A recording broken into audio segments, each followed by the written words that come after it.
हे तर टी-शर्ट घेतो म्हणलो, पण साला टाईट झाली. आता हिच्यामध्ये मोठा साईज असेल ना, घ्यावा लागते. तर का म्हणता मित्र-मैत्रिणींनो, मी तुमचा ब्लॉगर आणि माझं नाव आहे सागर. घराच्या तर बाहेर आलो मी, अजूनपर्यंत हा आला नाही. तेव्हाचा वाट पाहतो, किती वेळ लागते ना, किती वेळ नाही काय आले. आत्ता आला पाह्या पार्सलवाला, 10 मिनिट झाला इथं वाट पाहतो. मी म्हणलो आता लवकर तर आणून देईल म्हणलं, फोन केला होता तर. आता या पार्सलमध्ये काय आहे ते बी तुम्हाला सांगतो. कसं आहे ना, माझ्यासारखं तर पहिलं ऑर्डर करते. असं ऑफर जर दिसलं तर पहिलं ऑर्डर करायचा. 5 वाचत का 10 वाचत? वाचत तर आहेत भाई आपले तेवढे. नहीं, हम लोगों ने गरीबी देखी है। मी तर सॉक्स ऑर्डर केलं होतं 120 रुपयामध्ये 5 का भेटते घरी भाऊ म्हणून ऑर्डर करून टाकलो. पकडलो मग मी कामाची वस्तू आणि निघलो. आणि कमेंट करून सांगा बरं का पकडून चाललो होतं. या अंकीचा करून द्यायचा होता शूट. बहुत दिवसाची मागं लागली होती. खाली राहशील तेव्हा सांग म्हणे व्हिडिओ शूट करायला जाऊ म्हणे. तर आज मी खाली होतो म्हणून आम्ही गेलो व्हिडिओ शूट करायसाठी. आणि तुमचे बी सिनेमॅटिक किंवा शॉपचे शूट करायचे असतील तर मला नक्की डीएम करा. आणि मी सिंधुताईमध्ये राहतो हे तर तुम्हाला माहितच आहे. मग मी विचार बी केलं होतं का जेवढ्या लवकर शूट होईल तेवढ्या लवकर चांगला आहे. कारण 2-3 वाजताच आम्ही शूटला गेलो नव्हतो म्हणून लवकर झाला शूट.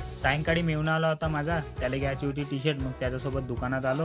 याचा तर मला माहित नाही पण मला तर हे मस्त वाटली टी-शर्ट. आता मी लावून पाहायलाच गेलो होतो पण साला एवढी टाईट झाली ना म्हणून नाही का म्हणलो आता मोठा साईज असेल तर घेतो म्हणलो. पण काय याच्याकरता मोठा बी साईज नव्हता. म्हणलं जाऊ दे म्हणलो आता नाही घे. मेवण्याला म्हणलं तूच घे म्हणलो टी-शर्ट तुझ्यासाठी. तर चला मग भेटू पुढच्या व्लॉगमध्ये.